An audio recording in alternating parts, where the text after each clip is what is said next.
Dieter, por un lado, en este momento de pandemia que estamos viviendo, también hay una preocupación o un interés por algunas medicinas que de manera inmediata puedan mitigar o detener el daño que causa el coronavirus. Algunos medicamentos se han estado difundiendo, incluso ya autorizando algunos retrovirales o antivirales y algunos otros medicamentos que pueden detener la reproducción viral del coronavirus. ¿Qué piensas de esta preocupación que hay entre todos nosotros acerca de que pudieran pronto liberarse o autorizarse medicamentos que permitieran detener la sintomatología y el agravamiento de los pacientes de coronavirus? Sí, mira, los virus son de todas las patologías, son terapéuticamente los más difíciles de controlar. Por eso no hay medicamentos hoy en día realmente efectivos contra viruses. Lo que hacen es inhiben la replicación viral. Y este virus, como es desconocido y como cada virus es mutante, es muy difícil de poder generar un medicamento que elimine la carga viral adentro de nosotros. Entonces, se están utilizando ciertos retrovirales que son para viruses similares o distintos como un experimento. Pero nosotros sabemos muy bien cuando tenemos una influenza, pues aunque tomemos un retroviral nos sentimos mal. No hay una solución, yo no veo la solución por ahí. Yo más bien veo cómo nosotros podemos encontrar con ciertos cambios alimenticios, fortalecernos con nutrientes, generar la fuerza, la resiliencia interior para poder combatir con nuestra sabiduría innata el virus. Los coronavirus son muchísimos, más o menos se calcula que una tercera parte de las infecciones anuales virales son por cierto tipo de coronavirus. Muchos de estos nuestro cuerpo innatamente tiene los mecanismos reparadores antivirales. Yo confío mucho más ante esa sabiduría milenaria dentro de nosotros que pueda generar las fuerzas para detener este virus. Y esto apenas se está empezando a estudiar. No sabemos, por ejemplo, una dosis alta de vitamina A, qué efecto tiene sobre el virus y no estamos muy interesados porque no es comercial y no se puede patentar. Lo mismo con nuestra alimentación, con qué jugos, qué alimentos, qué plantas medicinales pueden tener un efecto, no como un parche, sino como un fortalecimiento constitucional que permita que nuestro sistema inmunológico innato pueda atacar el virus sin generar consecuencias secundarias. Todos los retrovirales generan muchos efectos secundarios y son peligrosos. Yo no quiero decir que no pueden ser una ayuda en una pandemia, pero yo le apuesto como un médico integral mucho más a cómo podemos fortalecer nuestra salud innata y que nuestra sabiduría interna tenga los nutrientes esenciales y no esenciales para poder generar una respuesta inmunológica que permita reducir el virus, generar una memoria y salir después de esta infección fortalecido y no debilitado. Muchas veces cuando utilizamos medicamentos supresores, momentáneamente, y lo vemos por ejemplo en los antibióticos, si nosotros atacamos con un antibiótico de amplio espectro una bacteria, momentáneamente nos sentimos mejor, pero la consecuencia es un debilitamiento inmunológico que abre la ventana a más enfermedades. Entonces, siempre es peligroso y especialmente en un momento en el que nuestra sociedad se encuentra en pánico y donde hay tantos intereses de la farmacia para poder sacar un medicamento que sea la solución. Yo no lo veo por ahí y estoy muy seguro de que eso no va a ser una solución. Puede ser una solución para personas con predisposición en alto riesgo en las que se puede utilizar estos medicamentos y habrá que ver, todavía este experimento está abierto y no conocemos las consecuencias todavía.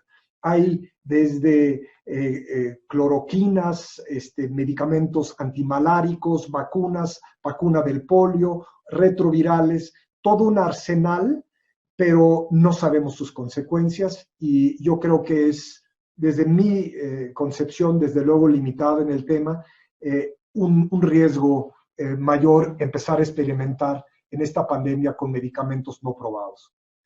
Ahora, aquí quisiera hacer nada más una precisión. Tanto Dieter como yo en una pregunta anteriormente que formulé respecto a las vacunas contra el coronavirus SARS-CoV-2, no se expresó una opinión en que no son útiles. Lo que creo yo haber entendido tanto por Dieter como por mi propia concepción es que si solamente confiamos en que la vacuna nos preverá y nos preparará para futuras pandemias, esa es una respuesta limitada a un problema que está expresando límites estructurales a una forma de vida, a una forma de manejo de la naturaleza, a una forma de manejo de los problemas de la salud. Yo quisiera hacer esta precisión porque no creo haber escuchado la afirmación de que no son útiles, sino que deberían ser ubicadas en un contexto también de transformación. Claro. Vacunas con la continuidad del mismo modelo de vida y la misma mercantilización de la tierra, de los alimentos, de la propia salud, de la propia naturaleza, no representará más que una solución coyuntural y nos llevará a la reproducción continua de este tipo de pandemias con consecuencias cada vez más graves a la salud, a la economía de los mexicanos, las mexicanas y del planeta en su conjunto. Es así, Dieter, quisiera que precisaras esto para no llevarnos una opinión errónea. Sí. Esto no es una campaña antivacuna. Las vacunas tienen su efectividad y tienen su conocimiento y tienen su ciencia. El asunto ahora es que necesitamos generar una vacuna, pero tiene que ser interpretada por grupos de médicos e investigadores independientes sin ningún interés. Y tiene que haber una comisión de ética atrás para saber realmente si este escopetazo que vamos a liberar a 7,000 millones de gentes, que eso es lo que se pretende, que esto sea una cosa segura y que no haya un interés que empuje económicamente la rápida solución. Pero la vacuna per se, desde luego, un virus atenuado, inyectado a microdosis, puede generar la respuesta inmunológica para una epidemia aguda, pero como decía, no es una respuesta y ojalá que no nos perdamos en esto para limitar otra vez a un nivel nuestra mirada reduccionista, mecanicista, a que el virus es el culpable. Ya tenemos el virus enfrente, ahora, ¿cómo lo vamos a enfrentar? Con ciencia, con el conocimiento de lo que hemos hecho a la naturaleza, con conocimiento de cómo está nuestro estado de salud como predisposición para que este virus se pueda manifestar, tanto individualmente como colectivamente. Y el problema realmente, como lo había dicho antes, es un debilitamiento constitucional de la salud de todo el planeta Tierra del ser humano. Y si no miramos eso, y no miramos de dónde viene la causa de esta pérdida y resiliencia de nuestra salud, hemos perdido totalmente de vista y vamos a empezar a enfocarnos otra vez a este tipo de, lo que llaman los gringos magic bullet, a esta píldora mágica o esta vacuna mágica, que tal vez ahorita la requiramos, pero yo insisto, tiene que estar muy estudiada y tiene que ser estudiada por grupos de médicos independientes, sin intereses, porque vivimos en una presión social de intereses que quieren empujar cosas hechas al vapor y necesitamos comisiones de ética que realmente puedan interpretar la consecuencia de aplicar esta vacuna a nivel poblacional global.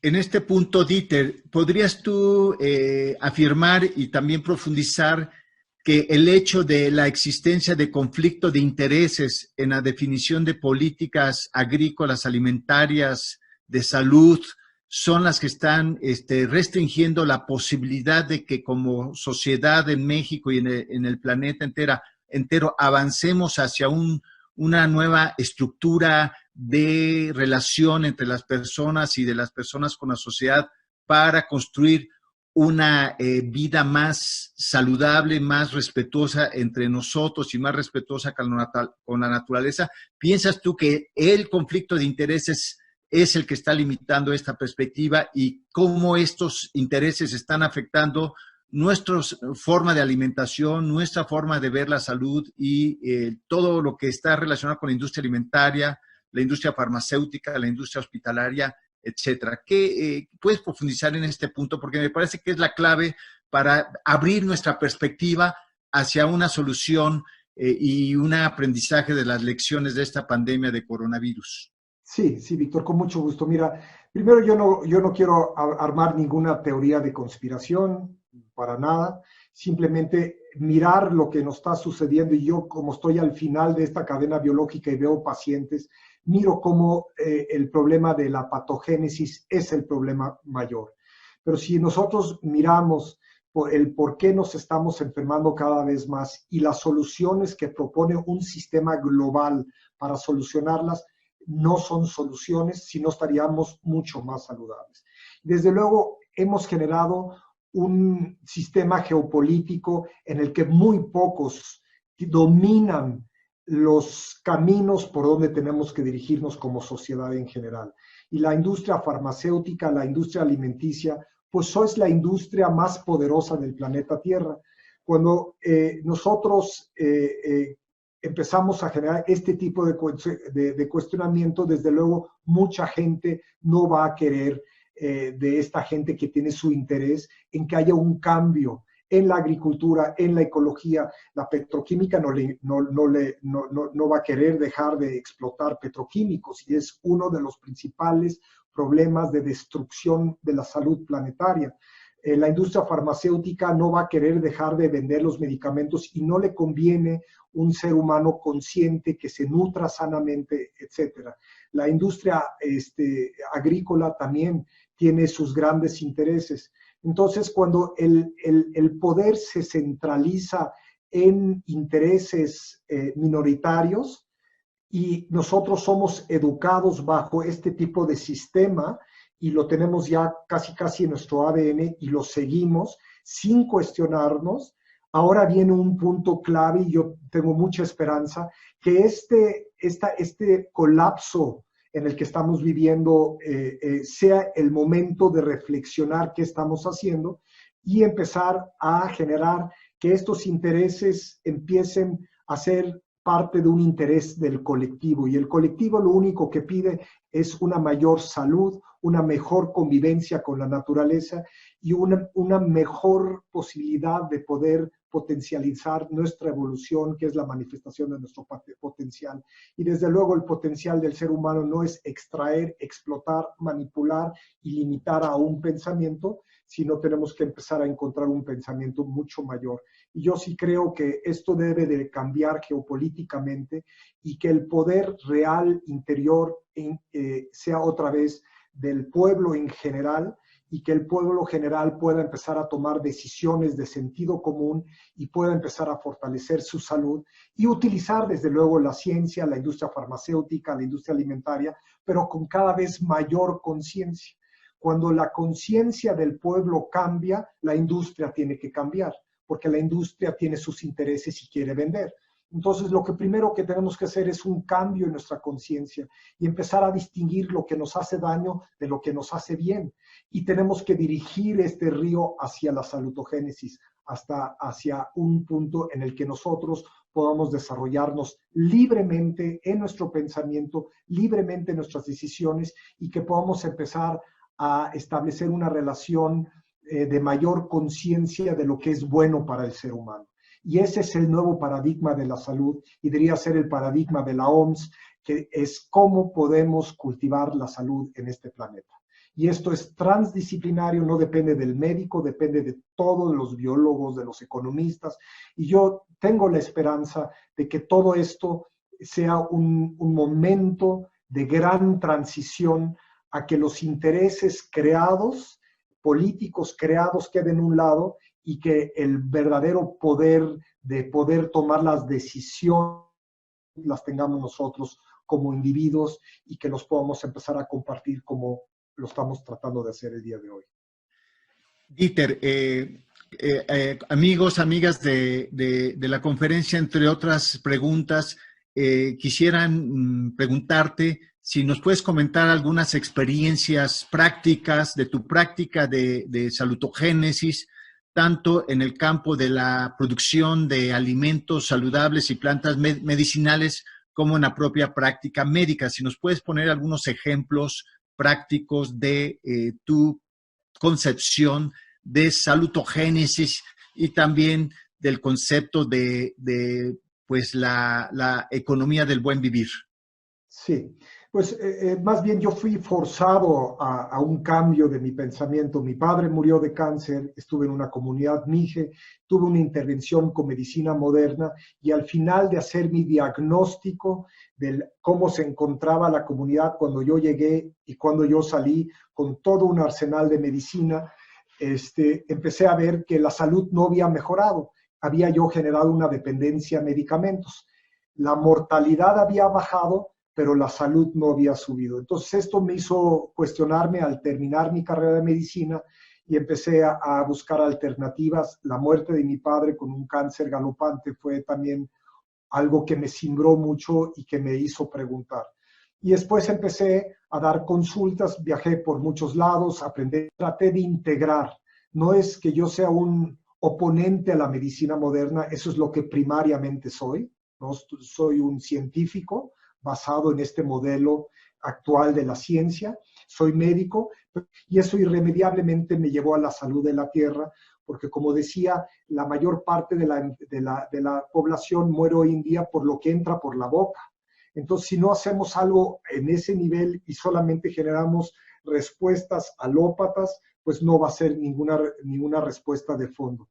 Entonces, tuve la suerte de poder comprar un pedazo de tierra y pasar de ser médico a ser agricultor o campesino.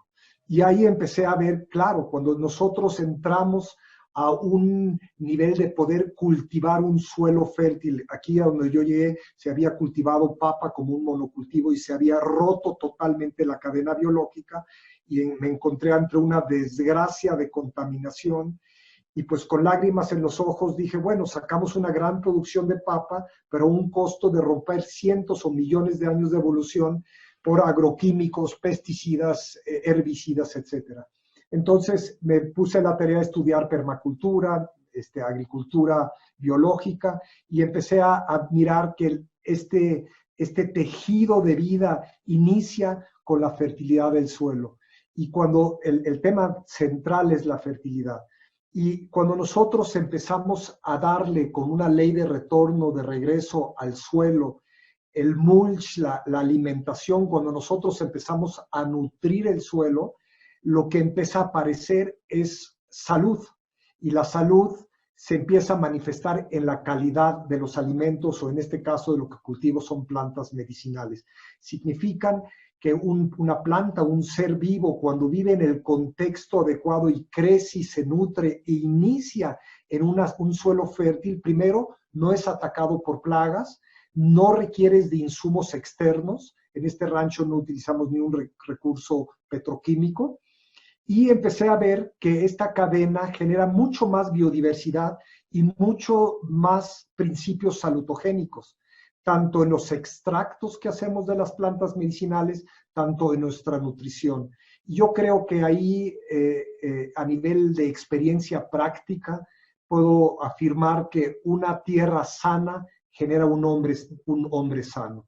Y lo que les había dicho al principio, que cuando una planta crece de forma en una tierra fértil, no es atacada, no tenemos plagas y por lo tanto no necesitamos plaguicidas, herbicidas, porque todo lo hacemos manual y empieza a tejerse otra vez la vida y empiezan a aparecer mucho más organismos y la calidad del alimento y la diversidad del alimento empiezan a aumentar y con esto se genera salud para toda la cadena biológica. Entonces eso ha sido mi experiencia, Víctor. Yo he llevado todo a la práctica. Si no es práctico, no estoy interesado. Y he podido constatar que cuando nosotros sanamos un ecosistema, el beneficio es múltiple. Siempre digo que la biodiversidad, la diversidad de vida que está a nuestro alrededor, es nuestro seguro de vida. Entre mayor diversidad tengamos, mayor salud, por lo tanto, menos remedios exteriores, que con el COVID simplemente lo podemos referir como ahora retrovirales, vacunas. Necesitamos otra vez establecer una relación con el contexto. Y si ese contexto empieza a florecer, la salud empieza a florecer y empezamos a cultivar con respeto, retornando, no explotando, sino retornándole a la tierra. Y cuando está la ley del retorno, significa está el corazón puesto en cultivar la tierra. Y cultivar la tierra es cultivarnos a nosotros, es una forma de cultivar con respeto. Y lo que regresa es muy por encima de lo que nosotros metemos en nuestro esfuerzo. Nada más para ponerte un ejemplo de la patogénesis. Hoy en día utilizamos una caloría, 13 calorías para nutrirnos con una caloría. En transporte, en agroquímicos, en petroquímica, en herbicidas. Todo ese esfuerzo lo metemos para sacar una caloría de nutrición de nuestro combustorio que necesitamos. Los antiguos en Mesopotamia utilizaban una unidad de kilocalorías y sacaban 4. Entonces, aunque nosotros pensemos que la cantidad que cuando cultivamos con agroquímicos se incrementa, y si se incrementa por mucho, la consecuencia es una devastación mucho mayor. Sacamos alimentos muy baratos, pero en el fondo son enormemente costosos, 13-1, y no tenemos 13 planetas para seguir la fiesta como la estamos haciendo. Entonces, ese error en el pensamiento de siempre sacar más, siempre explotar más desde nivel económico, desde la bolsa de valores hasta nuestro suelo, es un modelo que estamos llegando al punto en el que tiene que irse y tiene que aparecer un nuevo modelo. Yo creo que va a haber mucha gente creativa en todos los frentes que pueda entender que ya no es la ganancia per se, sino es cómo podemos cultivar una relación que genere abundancia para toda la vida, no nada más para el ser humano. Bien, entonces, como observamos, pues el planteamiento de Dieter está sostenido en una práctica concreta en el terreno de la producción saludable de alimentos y plantas medicinales, y también en la práctica médica, y también en una visión de solidaridad con su propia comunidad. En los alrededores de Rancho La Paz, Dieter y su equipo trabajan con comunidades campesinas en temas de nutrición, de producción orgánica, y también en la alimentación del espíritu, puesto que hemos visto unos coros de niños y niñas maravillosos que también forman parte de la construcción de un entorno saludable, un entorno solidario en torno a lo que se plantea por Dieter. Dieter, aquí también hay preguntas que hablan de una manera muy concreta, ¿cómo iniciar una vida sana? ¿Y sí, qué alimentación podemos tomar ahora en este contexto para fortalecer nuestro sistema inmunológico para hacer de mejor manera frente al coronavirus? Bueno, es una respuesta muy amplia y desde luego tiene una multitud de respuestas. Yo diría, lo primero que tenemos que hacer es dejar de desintoxicarnos con lo que comemos, con lo que vemos y con lo que sentimos, ¿no? Un parte muy importante es con lo que nos alimentamos. Si seguimos alimentándonos de chatarra o de alimentos hiperprocesados, desnaturalizados, empezamos a generar enfermedad interior, patogénesis, y decía que gran parte de la afección del ser humano es metabólica, quiere decir intestinal. Entonces, y ahí se encuentra albergado el 70% de nuestro sistema inmunológico. Si queremos fortalecer nuestro sistema inmunológico, podamos primero dejar de comer alimentos procesados y comer una comida diversa, de buena calidad y más como la comieron nuestros ancestros, no procesada. Y si empezamos a hacer esto, automáticamente vamos a descompresurar el sistema inmunológico, que cuando se encuentre en un proceso de atacar y contrarrestar todo este alimento chatarra que hay adentro de nosotros, va a empezar a poder migrar sistémicamente a defendernos de muchas enfermedades.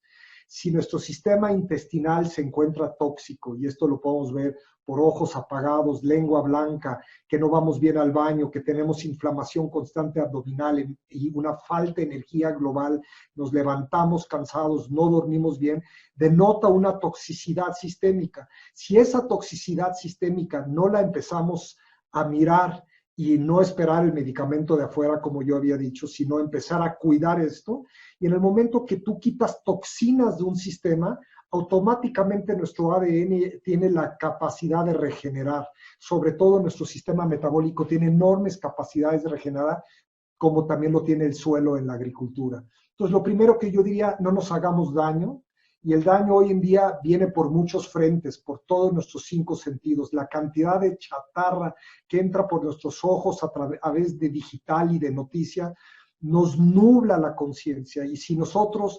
empezamos a romper más y más nuestro sistema metabólico, empezamos a volvernos consumidores de la boca abierta, ni siquiera reflexionamos que tomamos 15 cucharadas de azúcar en un refresco, o que comemos una sopa precocida, de dónde viene, ya no reflexionamos, nos volvemos autómatas tomando y comiendo lo que se nos presenta enfrente. Entonces, un momento de distanciamiento y empezar a mirar qué nos hace bien otra vez a nuestro cuerpo. Y desde luego, en la diversidad biológica, en alimentos no procesados, empezamos a tener una gran respuesta médica. Y paradójicamente, no llevamos nutrición en la escuela de medicina, donde sabemos hoy en día que la mayor parte de las enfermedades están relacionadas a nuestros hábitos alimenticios. Entonces, tomar conciencia de esto, Víctor, es la clave. Primero, apagar un poquito el daño y permitir que los sistemas de autorreparación en el cuerpo empiecen a generar salud. Y eso lo notamos inmediatamente con mejor energía, tenemos más luz en nuestros ojos, estamos más alertas, mayor nivel de concentración, en fin, nuestra energía empieza a ser resiliente y lo sentimos adentro. No nos lo tiene que platicar nadie, lo sentimos. Y si empezamos a ver que nosotros con pequeños cambios y dejándonos desintoxicar, podemos empezar a restablecer y a reordenar nuestra salud, nos autoempodera para poder tomar las decisiones y nos volvemos a volver cada vez más alerta a lo que nos hace daño, a lo que no nos hace daño. Y si logramos eso, pues esta pandemia y las que vienen van a ser soportadas de una manera totalmente diferente porque el contexto habrá cambiado.